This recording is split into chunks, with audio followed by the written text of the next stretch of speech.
د غوره روغتیايي خدماتونو د ترسره کوونکو ډاکټرانو او روغتونونو ستاینه وشوه.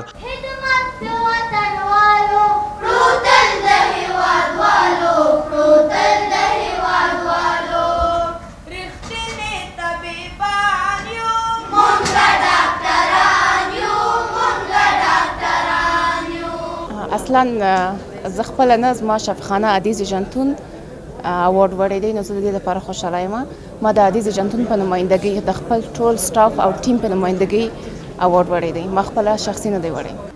عملیات‌های پیشرفته که قبلا در افغانستان نمی‌شد، عملیات‌های قلبی، وایی، عملیات‌های ارتوپدی و همچنان در بخش جلدی زیبایی ما خدمات زیادی را که قبلا در افغانستان اجرا نمی‌شد الحمدلله فعلا در افغانستان اجرا میکنیم. در شفاخانه ما و سایر شفاخانه صورت میگیره. د هیواد په کچه د کال غوره روغتونونه او ډاکټران د یوې غونډې په ترڅ کې په ځانګړو مراسمو کې وستایل شول. معنوي ډالۍ ورکړل شوې تر څو راتلونکي ته نور هم د هیوادوالو لپاره رغنده روغتیايي خدمتونه ترسره کړي. دغه بخش چې نن یې په اړه باندې دغه جشنواره دایره سوې او هغه کسان ستایل کیږي چې واقعا هغه زموږ شخصیتونه دي، زموږ افتخارات دي او موږ په ټولنه کې تر ټولو ډیر ضرورت هغو شخصیتونو ته لرو، د هغو ابتکار ته لرو، د هغو کار او فعالیت ته ډیر ضرورت لرو.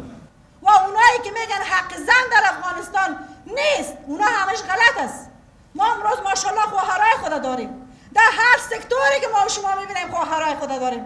اگر وزارت داخله است، اگر وزارت خارجه است، اگر در میدان هوایی است، اگر در قسمت طبابت است، اگر در قسمت معلمین است، هر قسمت ما شما الحمدلله خواهرای ما همراه ما هست. کرایه ساختمان بسیار بلند است و مالیه هم بسیار بلند مالیه تحویل میکنیم. از یک طرف کرایه ساختمان ها بسیار زیاد است، مالیه هم بسیار زیاد شده. یعنی چیزی که قبلا در حکومت های سابق ما مالیه میدادیم از او که بیشتر مالیه ما تحویل میکنیم که هم یک چالش بسیار عمده است برای سکتورهای خصوصی. که څه هم د هیواد په کچه سلګونه خصوصي روغتونونه جوړ شوي دي او د ناروغانو د درملنې لپاره د هر ډول معایناتو او درملنې د ترسره کولو د اسانتیاو د شتون په اړه هیوادوالو ته ډاډ ورکوي، خو بیا هم ډیری ناروغان د درملنې په موخه ګاونډیو هیوادونو ته ځي او په هیواد کې درملنه نه کیږي.